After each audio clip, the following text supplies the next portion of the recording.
Hello and thank you for joining us for another episode of City Council Roundup. I'm your host, Josh Lee. And I'm Kathleen Pade. And today we're going to be doing a quick recap for the meeting on Monday, February 24th, 2020.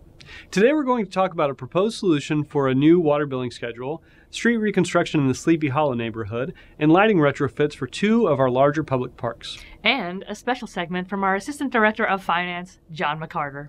McCarter? McCarter. Not budget? Yeah! Budget. Why do I all of a sudden understand percentages so well? Man, that's weird. Oh, okay. Hey, John, I need you to, Okay, I'm not going to worry about that right now.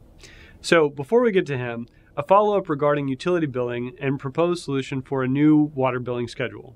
Over the past 2 weeks, Council and staff have invested a lot of time to come to a recommendation on how to resolve recent water billing issues. To briefly recap, earlier this year, the city recognized a gap between meter reads and billing, in which our utility continued to issue monthly bills, but for service time periods that got too far away from the billing issuance.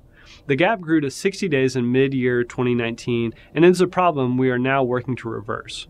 The onset of the delay actually began back in 2018 when the city attempted to address fluctuations in billing cycles that can move between 28 and 32 days by standardizing the meter reading schedule to once every 28 days on average.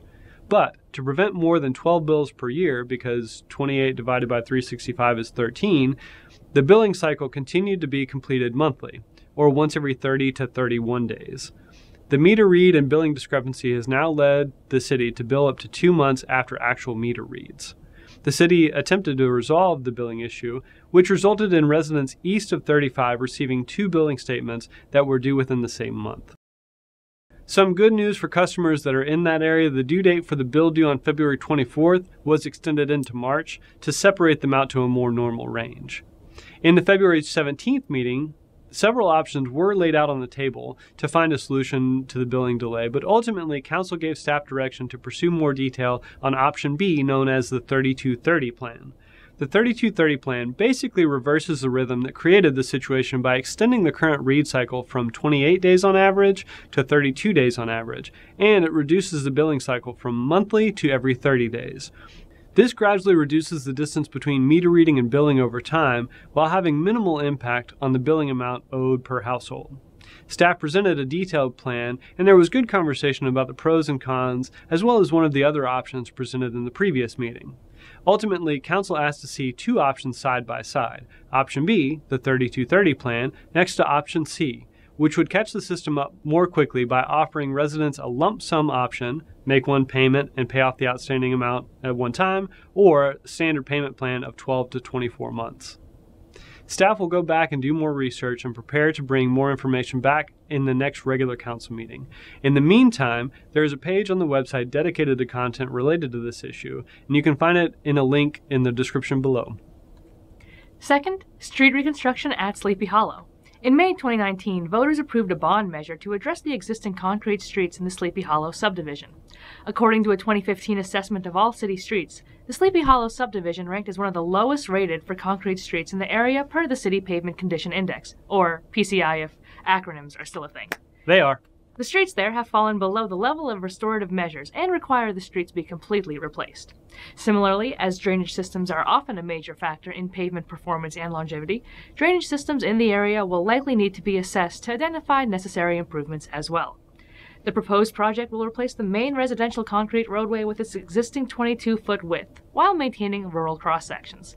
Existing roadside ditches will be cleaned and improved where necessary. Council selected HDR Engineering as the most qualified firm to perform engineering design services for the project. The firm was awarded design contract in the amount of $310,811.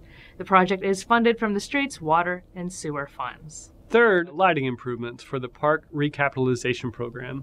This is another topic that stems from the 2019 bond referendum, in which voters approved the Parks Recapitalization Program, a measure to provide updates to an aging parks infrastructure.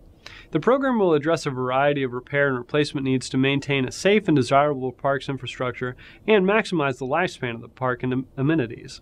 This portion of the program relates to the repair of outdated and aging lighting systems at Independence and Centennial Parks. The lighting recommendations for Independence will focus on the tennis courts, dog park, and the berm and playground. Centennial Park lighting recommendations address the tennis courts, basketball courts, and the parking lot, with the new systems at each park providing LED light fixtures with remote programming. I wonder if they change colors. Oh, that'd be cool. I don't know if it does or not.